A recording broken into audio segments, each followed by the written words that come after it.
দর্শক, Madhumati bank road two পার্লামেন্টের পর্যায়ে আমার সাথে যুক্ত আছেন একজন কেন্দ্রীয় যুবদল নেতা মেরাজ আজিম। মেরাজ আজিম, নিশ্চয়ই তিনি আমাদের সাথে যুক্ত আছেন।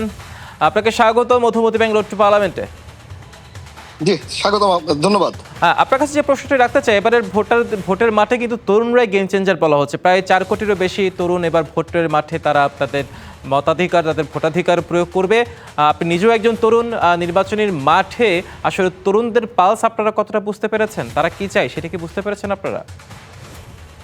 ধন্যবাদ আপনাকে হিমাদ্রি। আপনার মাধ্যমে ডিবিসি টিভির সমগ্র দর্শককে জানাচ্ছি শুভেচ্ছা। আমি যেহেতু আপনি বললেন যুব দলের একজন কর্মী, তো সেই হিসাবে আপনাকে বলতে চাই যে একজন তরুণ ভোটার হিসেবে গত 17 বছর আমি নিজেও কিন্তু ভোটাধিকার বঞ্চিত ছিলাম। আমরা যখন ঢাকা শহরে বিভিন্ন নির্বাচনী আসনে গিয়েছি, আমরা দেখতে পেয়েছি যে সবাই ভোটটাকে দেওয়ার জন্য, তার নিজের ভোটাধিকার প্রয়োগ করার জন্য উন্মুখ হয়ে বসে আছে।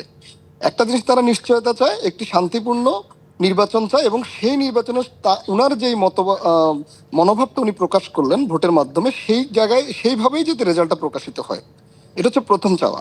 এছাড়া আমরা দেখেছি যে তরুণরা এমন একজন নেতা চান যিনি দেশের স্থিতিশীলতা এনে দিতে পারবেন। তারা একজন অভিজ্ঞ রাজনীতিক চান, যারা চান যে যাদের অতীতে রাষ্ট্র পরিচালনা করবার মতো অভিজ্ঞতা রয়েছে, যারা দেশে সকল ধর্ম বর্ণ মতভেদের লোকজনকে নিয়ে একসাথে বসবাস করবার মতো পরিবেশ তৈরি করে দিতে পারবে, এরা একজন নেতা চান। তারা এরকম মব ভায়োলেন্স যেগুলো হচ্ছে এগুলোকে তারা একেবারেই সাপোর্ট করছেন না। তারা আরো কিছু জিনিস আমাদের কাছে চেয়েছেন। তারা চেয়েছেন যে তাদের যে বাংলাদেশের বর্তমান যে শিক্ষা ব্যবস্থা, এই শিক্ষা ব্যবস্থা বিগত 17 বছরে এমন একটা পর্যায়ে নিয়ে যাওয়া হয়েছিল যে শিক্ষিত বেকার শ্রেণী তৈরি করা হচ্ছে।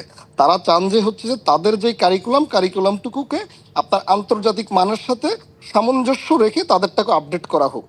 একই সাথে তারা চাচ্ছেন যে তাদের কর্মজীবনে প্রবেশ করার সময় তারা যাতে এই শিক্ষার উপর বেস করে তারা যাতে যথোপযুক্ত কর্মসংস্থানের সুযোগ পান।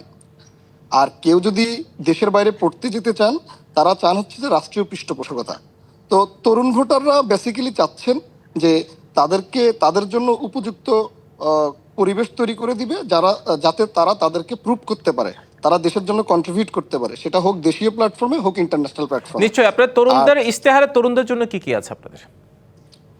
আপনি জানেন বিএনপি চেয়ারম্যান জনাব তারেক রহমান বলেছেন তরুণদের জন্য উনি একটা তৃতীয় ল্যাঙ্গুয়েজকে বাধ্যতামূলক। ধরেন আপনি বাংলা ইংরেজি এটাই হচ্ছে আমাদের নর্মাল একটা, এর বাইরে উনি চান ম্যান্ডারিন, স্প্যানিশ, অ্যারাবিক, যে ভাষাটা চয়েস করেন, একটা থার্ড ল্যাঙ্গুয়েজ উনি বাধ্যতামূলক করতে চান, যাতে পরবর্তীতে কর্মজীবনে এটা ওনাকে ভ্যালুয়েট করে। এছাড়া উনি বিভিন্ন জায়গায় গিয়ে বলেছেন যে উনি কারিগরি প্রতিষ্ঠান গড়বেন, এটা নির্বাচন ইশতেহারেও আছে, যাতে আপনি জানেন যে বহির্বিশ্বে আমাদের একটা বিশাল শ্রেণী আছে যারা হচ্ছে যে আপনার কোনো রকম প্রশিক্ষণ ছাড়াই বিদেশে গিয়ে কম বেতনের শ্রম দেয়।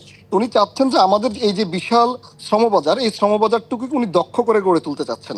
এই জন্য বিভিন্ন জেলায় জেলায় উনি কারিগরি প্রশিক্ষণ ইনস্টিটিউট করার মাধ্যমে শিক্ষিত এবং দক্ষ শ্রমিক উনি বিদেশে রপ্তানি করতে চাচ্ছেন। একই সাথে তরুণদের জন্য আপনি যদি বলেন, কেউ যদি আপনার বিদেশে পড়াশোনা করতেও যেতে চায়, তার জন্য আপনার সহজ শর্তে ঋণ দেওয়ার ব্যবস্থাও করার কথা উনি বলেছেন।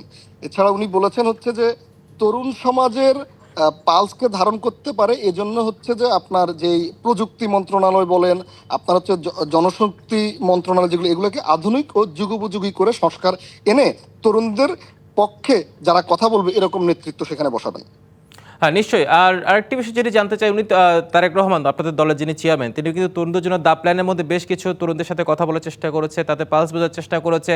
ওনার মেয়ে জাইমা রহমানও উনি চেষ্টা করেছেন তরুণদের সাথে কথা বলে, চা খেয়েছেন, একসাথে কফি খেয়েছেন, নানান ধরনের তরুণ ভাবনা চলে আসে। কিন্তু আমরা যেটুকু জানি, বলা যতটা সহজ, করা ততটাই কঠিন। বলার করার মধ্যে পার্থক্য কি থাকবে? পারবে কি সেই বিষয়গুলো মানে মাঠে প্রতিফলন করাতে? আপনি চমৎকার একটি কথা বলেছেন।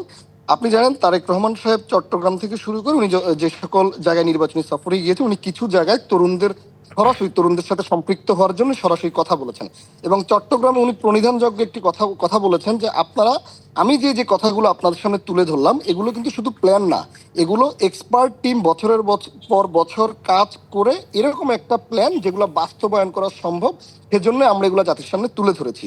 এবং উনি বলেছেন আমি যে কথাগুলো আপনাদের সামনে তুলে ধরেছি, এই কথাগুলো আমরা যদি বাস্তবায়ন না করি ভাই, তাহলে তো আপনারা আমাকে পরবর্তীবার ভোট দিবেন না। এবং আমি যেহেতু একটা দলের রাজনীতি করি, আমার অবশ্যই মানুষের সাথে জনসম্পৃক্ততা থাকতে হবে। আমি কখনোই চাইবো না আমি আপনার সমর্থন হারাই। এটাও সত্য, বাংলাদেশের বাস্তবতায় আপনার কিন্তু আমাদের অনেক সীমাবদ্ধতা আছে। আমরা একটা খুব উন্নত অর্থাৎ কোনো সে দেশ না। সীমাবদ্ধতাকে আমাদের মাথায় রেখে যতটুকু পারবেন ততটুকু বলে সেগুলোকে বাস্তবায়নে পরিণত করে আসলে নির্বাচন এজেন্ডা হওয়া উচিত। অসংখ্য ধন্যবাদ মিরাজ আজিম আপনাকে, শুভকামনা আপনাদের জন্য। আপনাকে অনেক ধন্যবাদ।